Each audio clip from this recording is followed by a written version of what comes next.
What is going on, everybody? Welcome back to the channel. Welcome to the Auto 101 and welcome to another car review. And today we're reviewing an EV, in particular the 2023 Kia Niro EV that you see right behind me here. Does it make more sense as a used car proposition? Is this a good used EV? There's a lot of competition out there, even within the Hyundai Kia family, for this Kia Niro. This is the second generation of the Kia Niro. The first one I think came out in around 2016. This one came out in 2022 as a 2023 model year. And this wasn't the hottest selling car for Kia and EV guys when it came out. A lot of rental car companies bought these, a lot of corporate fleets bought these. So because of that, even though it wasn't the hottest seller, there's a lot of these Kia Niro EVs on the used market. And a 2023 model like the one I have here from Hertz today can be had for around $20,000-ish with 20 to 30,000 miles and a lot of features. And at that price point, it seems like and sounds like a much more viable car to get. It's a good deal. It's a brand new EV, lots of new features, and all of that for $20,000. In today's market, that sounds like a great deal. However, I feel like a lot of the competition of this Kia Niro EV are much better buys than the Niro EV. And I'm going to try and walk you through why I feel that way. Now, firstly, let's talk about the strengths or the pros of the Kia Niro EV. Firstly, as you can see, I think it's actually a very interesting looking car. It's very unique on the road. The color isn't doing it any favors, but the design itself is relatively unique. You can see these headlights have a very interesting shake to them, and they lie kind of low on the body line. So visually, it creates a very interesting look in the front.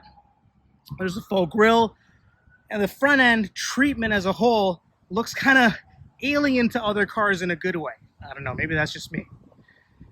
Also, I think similar to the front, the rear end styling is also very unique.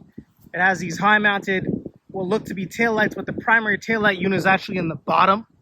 So this is just for visuals, and it does have a light, so it looks really cool. Very minimalistic, sleek, and modern. And there's some functional aero, which is rare. You'll see these kind of indents or scoops that almost look like intakes, and you'd think they're fake until you open up the rear door and you'll realize there's actually, it goes straight through. And this is for aerodynamics to improve range, given that this is an EV. Also, a strong point of this car is the space management, practicality. There's a lot of room despite this not being a very large car. If we walk over to the passenger side, there's a ton of space in this cabin. It's very roomy, very airy, as you'll see. Lots of glass, so there's lots of natural light coming through. Lots of room for the passenger. Excuse the items in the back, but there's also a lot of space in the rear. So for a family with kids, there's a ton of room back here, and also little nice to have features like USB-C charging and vents. So if you open up the trunk through the power lift gate, there is a ton of room in the trunk. Now Hertz has removed the spare tire for some reason, but there's also a spare tire underneath this cargo shelf that's now caving in. And another pro is that there's a relatively good amount of features for the $20,000 price. All the active safety controls that you could want: adaptive cruise, lane keep, steering assist, Apple CarPlay, heated seats. There's different driving modes. But to me though, that's where the positives for this Kia Niro EV kind of end. Because when it comes to doing all the EV stuff, the competition really surpasses the Niro EV. The range on this EV, fully loaded, or fully charged I should say, is just under 300 miles. Because the battery capacity is 65 kilowatt hours. So that's not the biggest battery. It's still fine, because 300 miles, not the worst. Battery capacity doesn't really matter. Range is what matters. So you'd think that, 65 kilowatt hours is fine. But the problem with the Niro EV is that it charges at a max rate of 85 kilowatts. And honestly, in 2025, that just doesn't cut it when there's cars that can charge at double or triple that speed, and there's more and more fast chargers that are popping up. So to be stuck with a car that charges at 85 kilowatts is not ideal. Now, I know what you're saying. If you go home and you have a charger at home, you plug this in, it's fully charged by the morning, there's no issues, fine, that's okay. But the problem for the Niro is not the fact that it's an alright car for people who have chargers at home.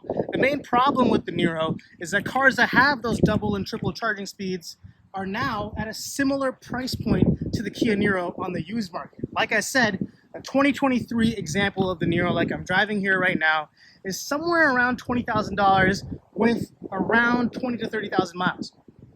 A few thousand more than that, and you can get yourself into a Tesla, you can get yourself into a bigger Hyundai like the Ioniq 5, a Ford Mustang Mach-E, and all of those not only have more range than the Kia Niro, at least in most configurations, but they also have better charging speeds, and they feel like a more put together car. And the driving experience or driving feel doesn't match up to the competition because the Niro is built on Hyundai Kia's mainstream kind of entry-level platform. I'll put the name of the platform down here, as well as the cars that sit on that platform. And there's nothing wrong with being built off of a mainstream platform, but it does become a weakness of the car when there's competitions that's built on bespoke platforms with better materials and a better experience that's being sold for a very similar price to this. So then, how would I conclude on the Kia Niro EV as a used car proposition? I'd conclude by saying stay away. There's competition out there that is a better match for the price point that's just a few thousand more than the Niro, where you're getting so much more than what this car offers that it just doesn't make sense to go with the Kia Niro EV as a purchase. If you're getting a good lease deal brand new, could be worth it. But as a purchase, go with the competition. Thanks for watching. Let me know what you think in the comments below, and I'll catch you next time.